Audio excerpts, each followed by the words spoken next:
Okay, last thing I've got to do to wrap up Project ADD here is set these Nomad deflators. Owners are on their way to pick it up, but as you can see, we've got this 2017 JK that we're wrapping up. This is our 2019 Gladiator. Both of them are running the Nomad wheels wrapped in the Patagonia mud terrain tires from Milestar. Great combination, it's been working well.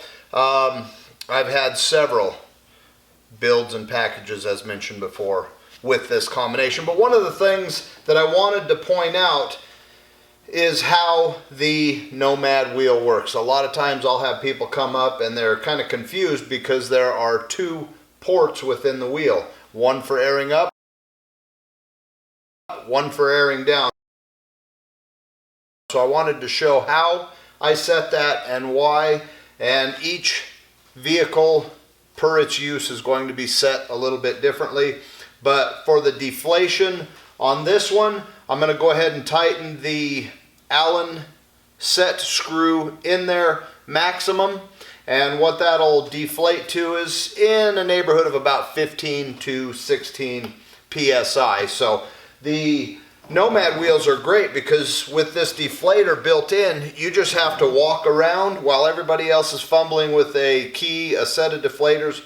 You simply go wheel to wheel to wheel, turn the deflator out, and you'll hear that air releasing, and when it gets to a slow, almost a non-existent pressure release, that's when you tighten it down, and that will be your preset. Depending on how low you want to go, you would just turn that set screw out another revolution or 2 revolutions to get the set tire pressure. But with these, I went all the way in, and again, I will show you how this works, but when I release that, it's going to drop it down to about 15 to 16 pounds of pressure. So I'll go ahead and give you a quick rundown or a display and show you how that works. Okay, here's the process on these Nomads.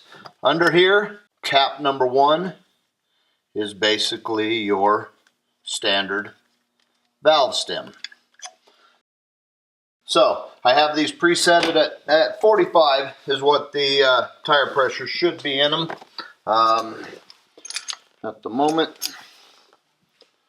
So see, I don't know if you'll be able to see the display or not, but we're showing about 46 and a half. So yep, 46 and a half there. So the air down, as stated, there's just an Allen wrench or an Allen head set screw in there, and I've got it all the way tightened. What you do is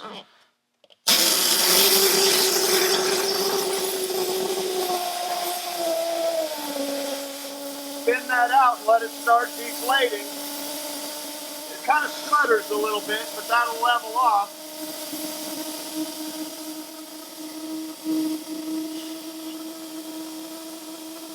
We're down to about 30. So you can see how fast that airs these down.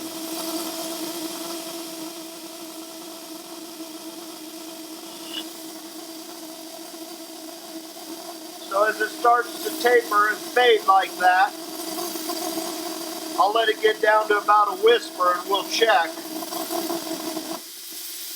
And like I said, theoretically and in the past, having that all the way in, typically when it gets quiet, I can figure that's getting me close to 15 to 16 psi. So right there, we're 16 and a half. So when it gets quiet like that, turn it in, and that seals the tire. Now, again, if you want to go 13, 12, something of that nature, you just loosen that about a rotation and then check what it comes out.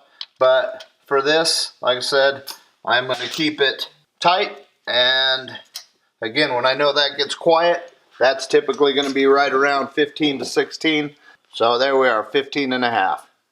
Okay, that wraps up our overview of the Nomad wheels, why we run them, why we love them, and the purpose of the dual ports.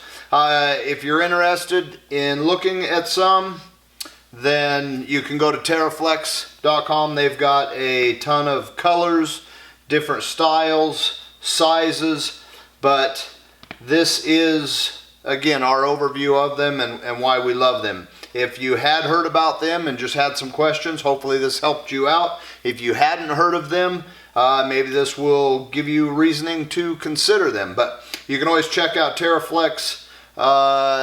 Dennis at TerraFlex, that's what he goes by anymore, has always got entertaining and educational videos, but he does one on these that goes into further detail, but it can help out as well. So thanks for checking out the video. Hope you found it useful. We'll see you in the next one.